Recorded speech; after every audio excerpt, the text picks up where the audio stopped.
Hoje eu quero abordar alguns assuntos com vocês que parecem desconectados, mas no fim das contas faz sentido aqui porque eles estão vinculados, né?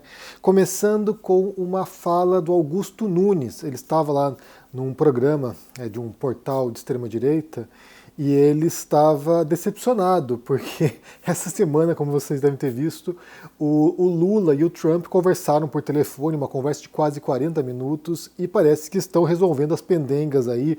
Tem umas condições para isso, né? Tem umas imposições aí dos Estados Unidos para poder levantar sanções contra o Brasil, levantar também a lei Magnitsky, né, sanções a ministros do STF, mas o Augusto Nunes estava chateado. Eu quero ver com vocês para começar isso aqui, depois de pensar outras coisas, mas vai ser a cena mais engraçada que você vai ver hoje. Então vamos ouvir juntos aqui Augusto Nunes chateado porque o Trump não está nem aí para o Bolsonaro, né? Então vejam. Penso perplexo. Eu achava que o Brasil não me surpreenderia mais, mas vive me surpreendendo. O Trump também. Trump também. Vamos ver se agora a gente aprende que o destino do Brasil será determinado pelas ações dos brasileiros. Não há homens providenciais aqui, é o povo que vai ter que determinar o seu destino, e também não há homens providenciais fora daqui. Durante alguns dias ou semanas acreditamos que o Trump nos salvaria. Eu acho que seria uma boa ajuda aplicar a punição aos verdadeiros ditadores aqui.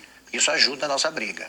Mas, se a lei aplicada aos ministros que controlam a ditadura do judiciário for revogada, seria bom que ela continuasse. Se ela for revogada, é claro que isso significa uma derrota para os democratas que confiaram na solidariedade do governo americano.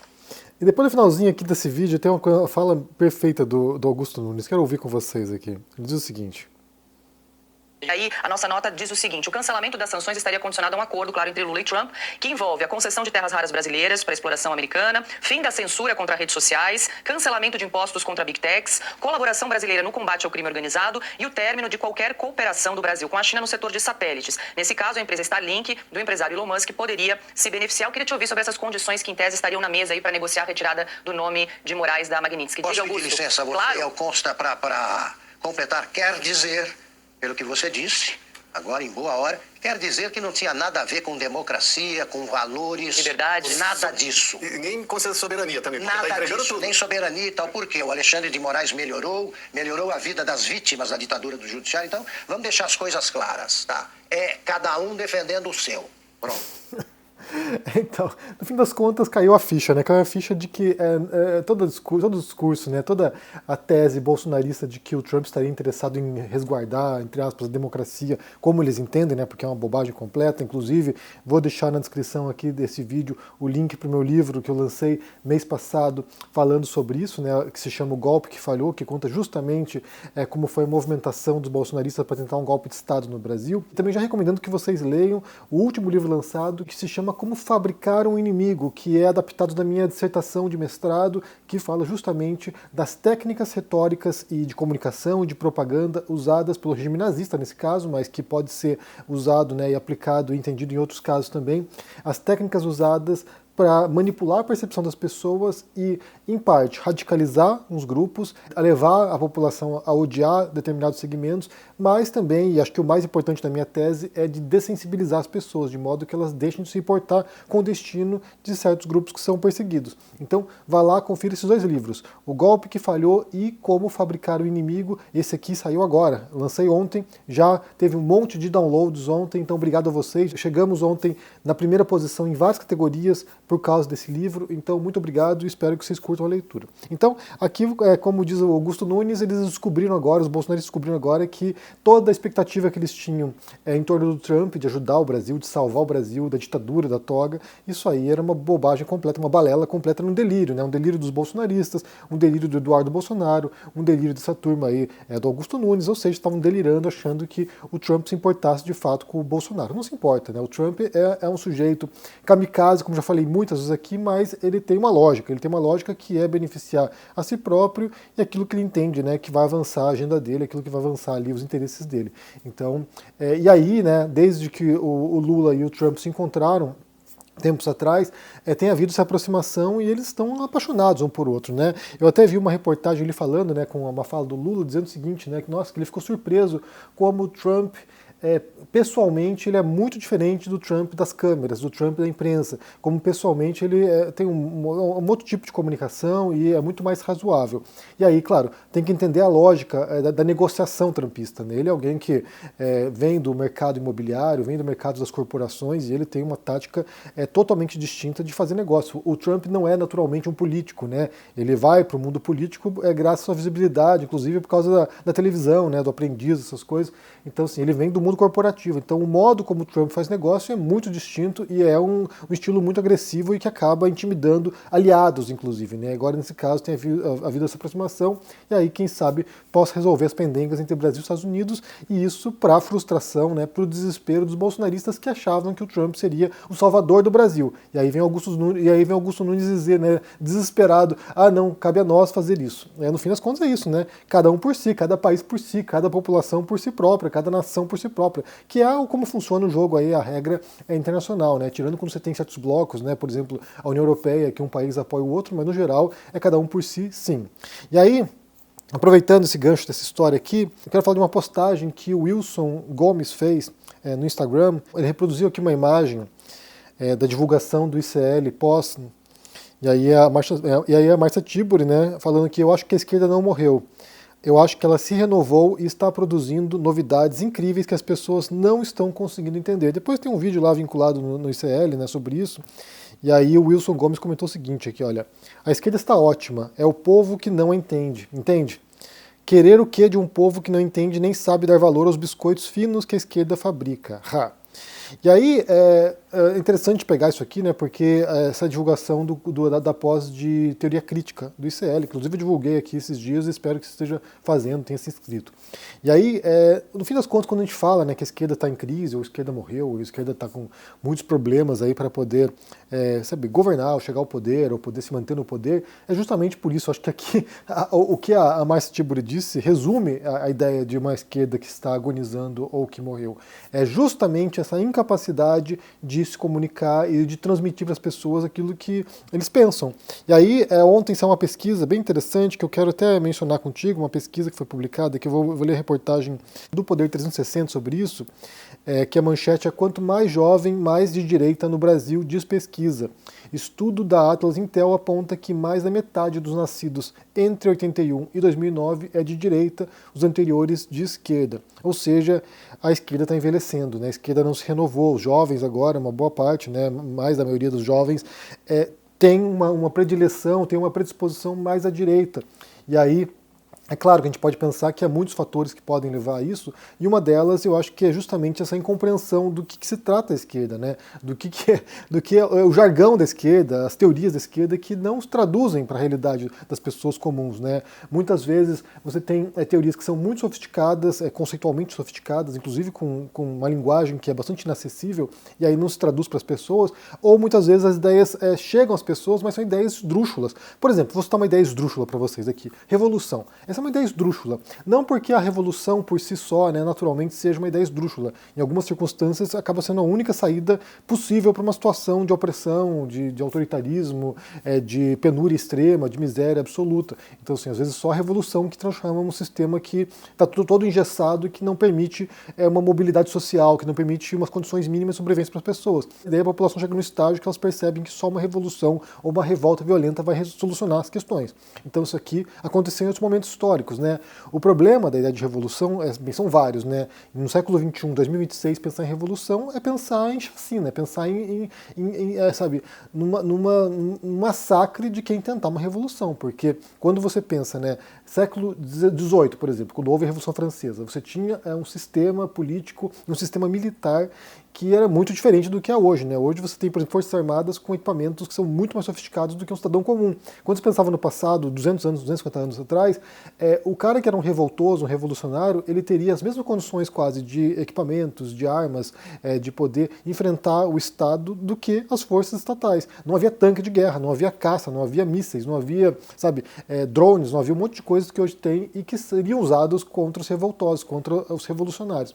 E aí mudou drasticamente a situação. Quando quando houve a Revolução na Rússia, né, que vai levar a União Soviética depois, também os revoltosos tinham as mesmas condições, que já era um Estado fragilizado, já era um Estado que estava em crise. Então, não dá para imaginar que hoje em dia uma revolta seria bem sucedida. E aí, quando você pensa na história das revoluções também, né, você pode perceber que ao longo do século XX, que representa, né, o histórico das revoluções modernas, socialistas pelo menos, você tem ali, você não tem um único caso de uma nação desenvolvida, industrializada, que tenha passado por uma revolução.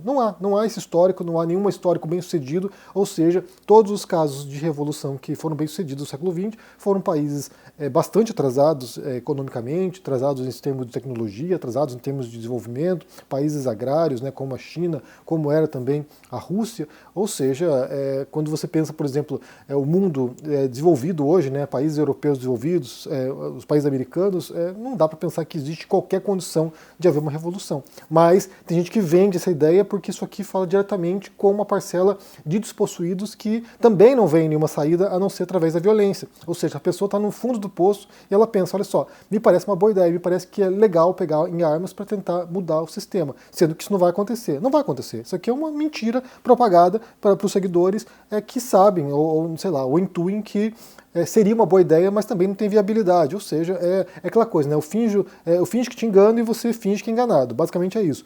Mas, de qualquer maneira, quando você pega essa geração, né, de jovens que nasceram dos anos 80 em diante, ou principalmente depois dos anos 90 em diante, ou anos 2000 em diante, esse pessoal aí cresceu vendo governos de esquerda no poder no Brasil, né? Então, por exemplo, quem nasceu nos anos 90 cresceu vendo Lula no poder, Dilma no poder. Quem nasceu nos anos 2000, por exemplo, era adolescente quando houve o impeachment da Dilma. Ou seja, essas pessoas, o referencial delas de política, o referencial delas de governo é o PT. E aí é uma tendência natural também de você sempre ser do contra, né? Ou seja, se eu cresci vendo o PT no poder e aí me indignei com certos escândalos que surgiram, escândalos de corrupção, essas coisas. Então, para mim, o referencial de corrupção, para mim, o referencial de má gestão, para mim, o referencial de governo ruim é o governo que eu vi na minha infância e adolescência.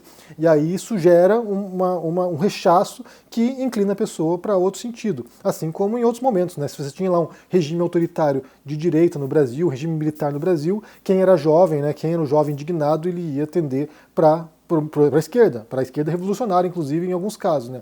Então é isso. Eu acho que a gente tem que pensar que a conjuntura leva o brasileiro jovem a pensar em oposição àquilo que ele viu e aquilo que ele entendeu que eram os problemas do país naquele momento. Tempos atrás eu vi um documentário bem interessante chamado Jihad, e é uma documentarista, acho que ela é norueguesa, se não me engano, a Dia Khan, e ela foi entrevistar ex-jihadistas, ex-combatentes do Estado Islâmico. Eram jovens britânicos que deixaram o Reino Unido e foram lutar lá na Síria, no Iraque, foram lá fazer parte do Estado Islâmico. E aí eles foram lá, se frustraram, né, naturalmente também, se frustraram, voltaram para o Reino Unido e aí estavam sendo desradicalizados. E aí tem um momento na qual ela conversa com o cara lá que era meio que um orientador desses jovens, né, que também tinha sido terrorista, e ele estava desradicalizando esses jovens, e ele diz o seguinte, olha, quando eu era jovem, anos 80, por exemplo, a moda de quem era revoltado, a moda de quem era indignado era ser punk. Então, assim, e eu quando era adolescente também, a moda era ser punk, né? Meus amigos todos punks em Curitiba. E aí a moda era ser punk.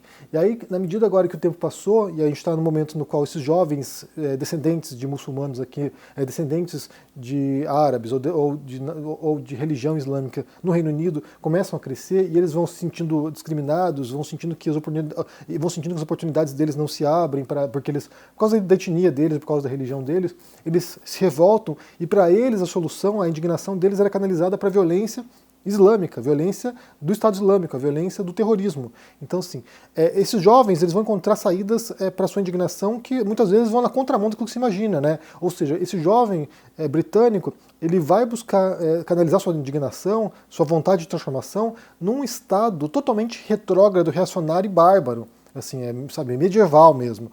E aí eles vão lá para a Síria, para o Iraque, lutar na expectativa de que aquele local, aquele ambiente vá dar um senso de pertencimento para ele, vai dar um senso inclusive de sentido para eles.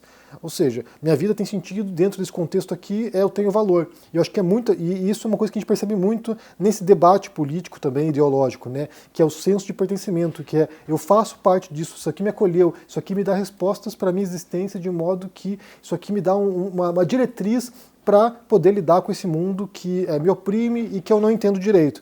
E aí essas teorias, né, essas respostas que são dadas por diferentes grupos, incluindo a extrema-direita, que tem respostas muito simplificadoras, que são funcionais. Acho que o mais importante disso, e é o que eu mostro também no meu livro Como Fabricar o Inimigo, é que as respostas dadas pela extrema-direita, ou pelos nazistas no passado, são respostas funcionais. Elas são muito boas porque elas cumprem esse papel de dar um propósito, um sentido e um fechamento para a compreensão de realidade e também para identificar, olha só, o problema é esse aqui, esse é o inimigo. No caso dos nazistas eram os judeus, isso aqui são os inimigos. E aí uma vez que você tem essa diretriz, olha só, o inimigo é esse, você sabe como proceder, você sabe como assimilar esse mundo que é muito complicado e muito bagunçado.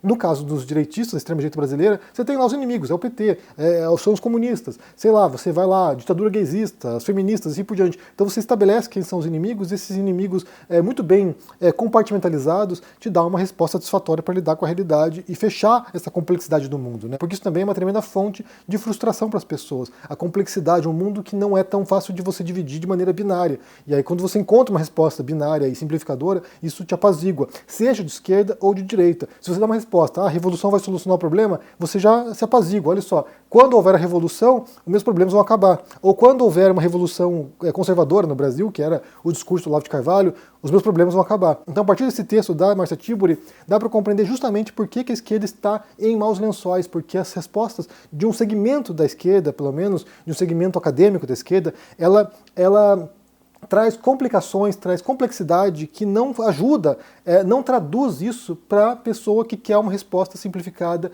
e apaziguadora. Eu acho que é isso também que acontece, né? A esquerda, que é a esquerda acadêmica, ela não consegue dialogar com as pessoas que querem respostas, que são respostas falsas em grande parte, mas que são simplificadoras, e isso também aliena esse eleitor possível, ou esse aliado possível. Então é isso aqui é minha consideração. Eu quero ouvir de vocês o que vocês pensam sobre essa história aqui. Primeiro sobre a fala patética do Augusto Nunes aqui, como é que você entende isso? Deixa aqui embaixo no comentário. E também sobre essa crise da esquerda, ou a morte da esquerda, né? Agora com base nesses dados aí, com base nessa pesquisa, apontando que os jovens são muito mais de direita atualmente do que são de esquerda, né? A esquerda está envelhecendo, uma esquerda já dinossáurica, né? Como é que você entende isso? Deixa aqui embaixo no comentário, deixa o joinha, se inscreva no canal aqui ativando o sininho, confira na Amazon o lançamento agora desse mês que se chama Como Fabricar o Inimigo, que é a partir da minha dissertação de mestrado, ou seja, a pesquisa que eu fiz agora e concluí meses atrás, então agora está adaptado para o público geral. Vá lá, confira, entenda como funciona esse mecanismo